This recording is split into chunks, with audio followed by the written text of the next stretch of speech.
Assalamualaikum warahmatullahi wabarakatuh.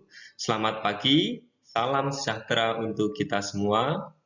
Siswa-siswi Sekolah Menengah Pertama atau SMP yang saya banggakan.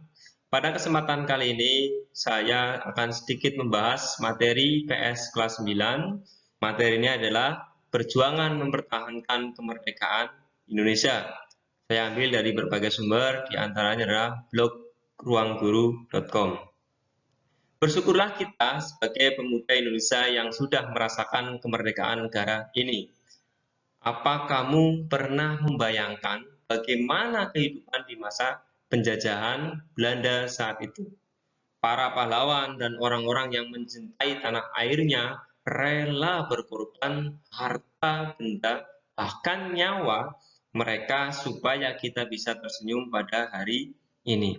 Oleh karena itu, sebagai pemuda Indonesia, coba kita merasakan bagaimana proses perjuangan mereka.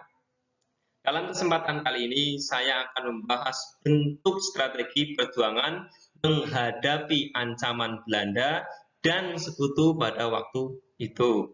Secara umum, ada dua bentuk strategi perjuangan menghadapi ancaman Belanda. Pertama ialah perjuangan bersenjata. Perjuangan ini terjadi setelah proklamasi kemerdekaan Indonesia. Belanda dan sekutunya masih tidak mau menerima bahwa Indonesia telah merdeka. Kedua ialah perjuangan melalui diplomasi. Nah, perjuangan ini dilakukan dengan perundingan untuk menyelesaikan masalah. Upaya dengan melakukan perundingan ini dianggap lebih efektif karena tidak memakan banyak korban jiwa.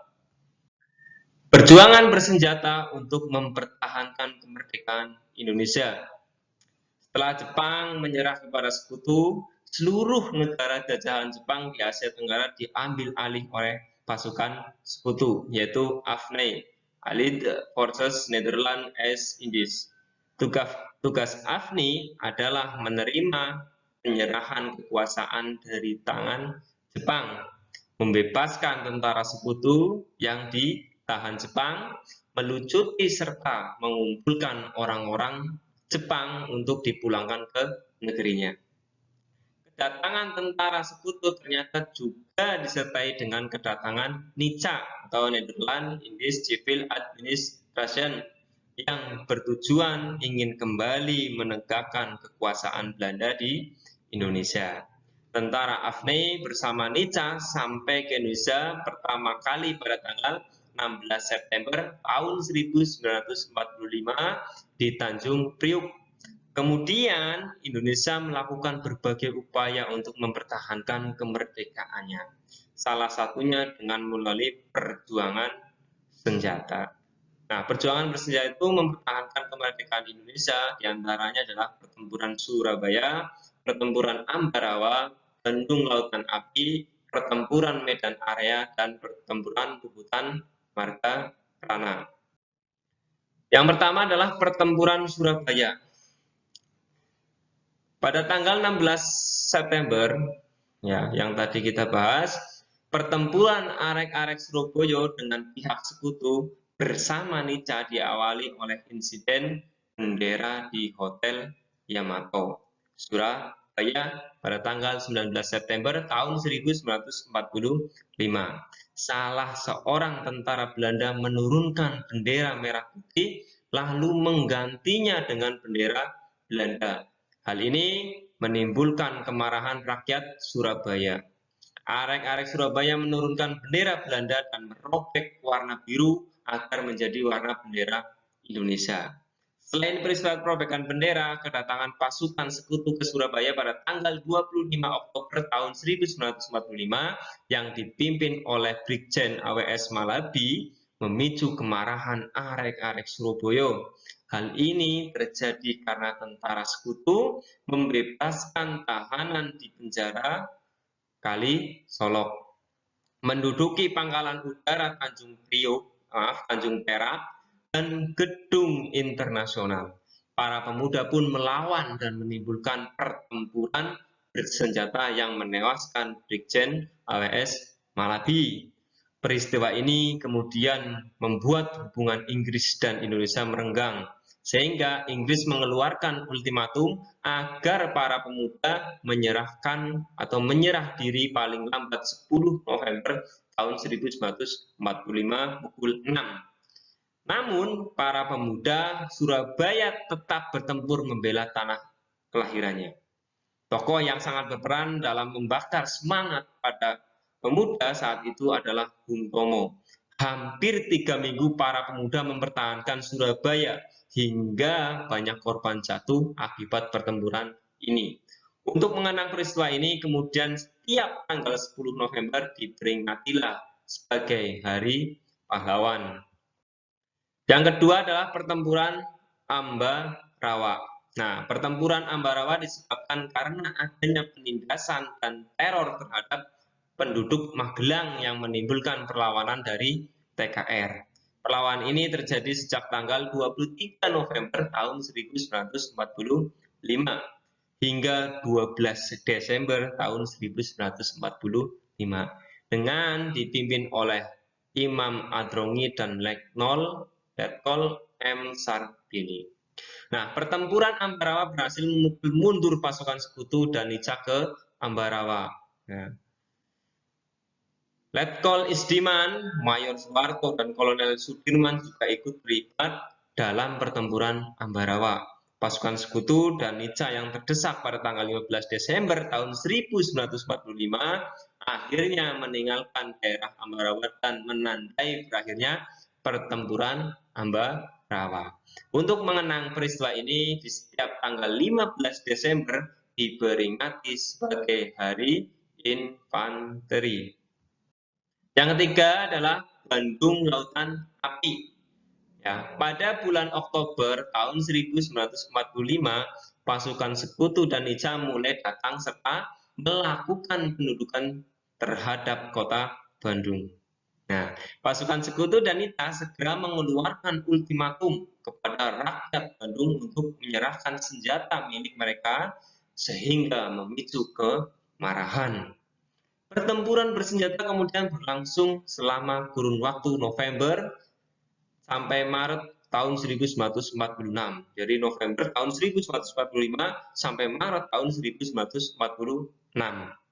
Nah, puncak pertempuran terjadi ketika tanggal 23 Maret tahun 1946, pihak Sekutu dan Nica mengeluarkan ultimatum untuk mengosongkan kota Bandung.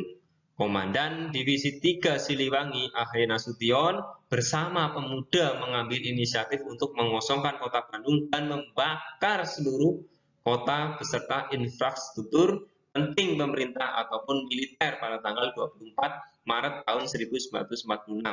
Salah satu tokoh yang berperan dalam pertempuran ini adalah Muhammad Hatta. Hatta yang harus gugur ketika berupaya meledakkan gudang misu milik Nica di Bandung Selatan. Peristiwa ini kemudian dikenal dengan peristiwa Bandung Lautan Api. Yang keempat adalah pertempuran Medan Area. Pertempuran Medan Area terjadi karena beberapa peristiwa. Pertama adalah insiden yang dilakukan oleh salah satu penghuni hotel di Jalan Bali. Medan tanggal 13 Oktober tahun 1945 yang menginjak lencana merah putih. Para pemuda Indonesia yang marah kemudian menyerang hotel tersebut sehingga timbul banyak korban. Yang kedua, adanya ultimatum dari pimpinan tentara Sekutu di Sumatera Utara yaitu Ted Kelly tanggal 18 Oktober kepada rakyat Indonesia untuk menyerahkan senjatanya kepada Sekutu. Hal ini memicu perlawanan antara rakyat Medan dengan Sekutu. Terlebih pada tanggal 1 Desember tahun 1945, pihak Sekutu memasang papan-papan yang bertuliskan Fixed Boundaries Medan Area di berbagai sudut pinggiran kota Medan. Nah, peristiwa ini menimbulkan pertempuran yang lebih besar antara rakyat Medan melawan Sekutu. Sekutu bersama Nica melancarkan aksi besar-besaran sejak 10 Desember tahun 1945 serta mengusir dan menindas rakyat Indonesia.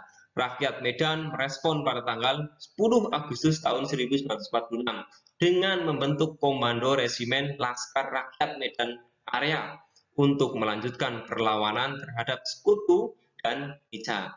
Pertempuran Medan Area berakhir tanggal 1 Desember tahun 1946 setelah pihak Nica mengajukan gencatan senjata kepada pihak Republik. Ya. Nah, Puputan Margarana, ini yang kelima adalah Puputan Margarana atau pertempuran Puputan Margarana. Sejak Maret tahun 1946, Belanda berhasil menduduki beberapa daerah di Bali. Perlawanan muncul di bawah pimpinan I Gusti Ngurah Rai, dibantu oleh TNI Laut Kapten Markadi. Pada masa itu, Indonesia telah menyepakati perjanjian Linggarjati di mana secara de facto wilayah Indonesia hanya terdiri dari Sumatera, Jawa, dan Madura. Ngurah Rai tetap berusaha mengusir Belanda dari Bali dengan melakukan long march dan bergerilya dan melawan musuh. Puncak serangan pasukan Belanda terjadi pada tanggal 20 November tahun 1946. Pasukan Belanda mengepung Desa Marga tempat I Gusti Ngurah Rai bersembunyi. Walaupun terdapat ketidakseimbangan kekuatan antara tentara Indonesia dan Belanda, I Gusti Ngurah Rai tetap bertempur hingga titik darah penghabisan. Pada 29 November tahun 1946, Ngurah Rai gugur dalam pertempuran melawan Belanda. Pertempuran sengit antara Belanda dan tentara Indonesia di Bali dikenal dengan Perang Puputan atau pertempuran habis-habisan. Ternyata banyak sekali ya pertempuran yang terjadi guna mempertahankan kemerdekaan dan kedaulatan Republik Indonesia. Kamu juga bisa turut andil dalam mempertahankan kemerdekaan dan kedaulatan RI. Gimana caranya? Tentu saja dengan rajin belajar. Yang berikutnya adalah perjuangan diplomasi yang dilakukan oleh Indonesia. Ada 3 perjuangan diplomasi yang dilakukan Indonesia, yaitu yang pertama adalah Perjanjian Linggarjati, yang kedua adalah Perundingan Renville, yang ketiga adalah Konferensi Meja Bundar. Yang pertama adalah Perjanjian Linggarjati. Ya, perjanjian ini dilakukan di Desa Linggarjati, perbatasan antara Cirebon dan Kuningan, pada tanggal 11 November tahun 1946. Indonesia diwakili oleh Sultan Syahir, Akeh Gani, Susanto Citrobrojo, dan Muhammad Rum. Pihak Belanda diwakili Skemet-Holm dan penengah dari pihak Inggris diwakili oleh Lord Gillen. Hasil dari perjanjian ini diantaranya adalah Belanda mengakui secara de facto wilayah Jawa, Sumatera, dan Madura. RI dan Belanda membentuk Republik Indonesia Serikat atau yang namanya adalah RIS. RI dan Belanda membentuk Uni Indonesia Belanda. Ratu Belanda sebagai ketuanya. Yang kedua adalah Perundingan Renville. Nah, Perundingan Renville, hasil dari Perundingan Renville ini adalah penghentian tembak-menembak. Daerah-daerah di belakang garis Panmok harus dikosongkan dari tentara Indonesia. Belanda bebas membentuk negara federal di daerah-daerah yang diduduki oleh Indonesia. Pada waktu itu Belanda bebas membentuk negara federal di daerah-daerah yang diduduki melalui jajak pendapat terlebih dahulu. Akan dibentuk Uni Indonesia Belanda. Yang ketiga adalah Konferensi Meja Bundar. Kali ini ada sebuah perundingan yang dilakukan di Den Haag, Belanda pada 23 Agustus tahun 1949 sampai 2 November tahun 1949. Nama perundingan tersebut ialah Konferensi Meja Bundar. Namanya Meja Bundar karena meja untuk konferensi memang berbentuk sebuah bundaran. Ya. Pada saat itu Belanda diwakili Mr. Van Maarschaven, perwakilan Indonesia diwakili oleh Muhammad Hatta, dan delegasi UNCI ialah Chris Klein. Konferensi Meja Bundar menghasilkan dari beberapa kutipan, yang pertama adalah Belanda mengakui kedaulatan Republik Indonesia Serikat. Masalah Irian Barat diselesaikan setahun kemudian. RI harus membayar utang-utang Belanda sampai pengakuan kedaulatan, dan RIS mengembalikan hak milik Belanda seperti perusahaan-perusahaan Belanda. Nah, itu saja yang dapat saya sampaikan. Terima kasih dan semoga bermanfaat. Sekali lagi, saya doakan semoga kalian menjadi anak yang sukses, ya, berbakti kepada orang tua dan negara. Terima kasih. Assalamualaikum warahmatullahi wabarakatuh.